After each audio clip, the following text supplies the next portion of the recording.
लक्ष्मी को प्राप्त करने का इसलिए कहते हैं ये छोटी दीपावली है, यम के द्वार पर से भी बचाने वाली दीपावली, नरक से बचाने वाली दीपावली।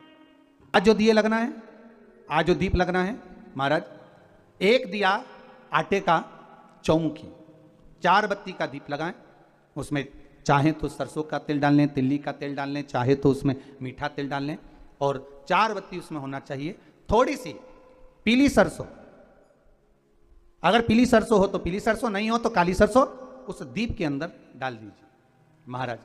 एक घी का दीप लगाएं। फिर ध्यान दीजिएगा, घी का दीप जो कलदार रखे हैं, लक्ष्मी जी का जहां पूजन कर रहे हो, लक्ष्मी जी का सीधा हाथ घी का दिया होना चाहिए। तो आपका कौन सा हाथ हो गया? उल्टा हाथ। लक्ष्मी जी का उल्टा हाथ, वहां पर रखो चौमुखी दीप, और महाराज जल का छींटा देकर उन जो सिक्के रखे हैं, जो लक्ष्मी जी रखी है, भगवान का जहां पूजन कर रहे हो, उस पर जल का छींटा देकर सुंदर भाव से माता लक्ष्मी का स्मरण कर कर, गणेश जी का स्मरण कर कर, आप भाव से महाराज जल का छींटा देकर, सुंदर वस्त्र अर्थात मौली कलेवा जो भी आपके पास में हो समर्पित कर कर, भाव से रौली, मौली, चंदन, अबीर, गुलाल, मेहंदी, जो भी सामग्री पूजन का साहित्य आपके पास में है, वो उन कलदारों पर, माता लक्ष्मी पर समर्पित कर दें। 5 अमरबेल के टुकड़े, 5 कमलगट्टे, 5 हल्दी की गांठ उस पर समर्पित कर दें।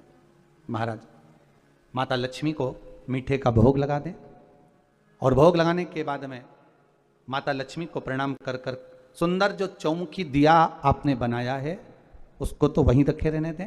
जो घृत का दिया बनाया है, घी का जो दीप लगाया है आपने 1 बत्ती का, उसमें 4 बत्ती नहीं होना चाहिए, बस केवल जो तेल का दीप लगेगा वो 4 बत्ती का, घी का दीप 1 बत्ती का, उस 1 बत्ती के दीप को लेकर माता लक्ष्मी जी की आरती करें। माता लक्ष्मी की आरती कर कर, उनका अनुमोदन कर कर, उनको प्रणाम कर कर, निवेदन कर कर, नमन कर कर, जो चौमुखी दिया है, दीप है, उसको उठाएं, पूरे घर में घुमाने के बाद में सारे द्वार खोल दीजिए, और सारे घर में घुमाने के बाद में जो मुख्य द्वार है, उस मुख्य द्वार के बीचों बीच उस दीप को रख दीजिए।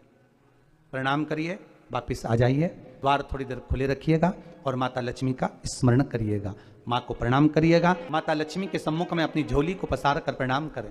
माता लक्ष्मी से निवेदन करें, हे माँ, आप रूप की देने वाली हो, आप नरक के भोग से छुड़ाने वाली हो। हे माँ, आज भगवान नारायण के साथ में आप हमारे यहाँ सदा के लिए विराजमान होइए।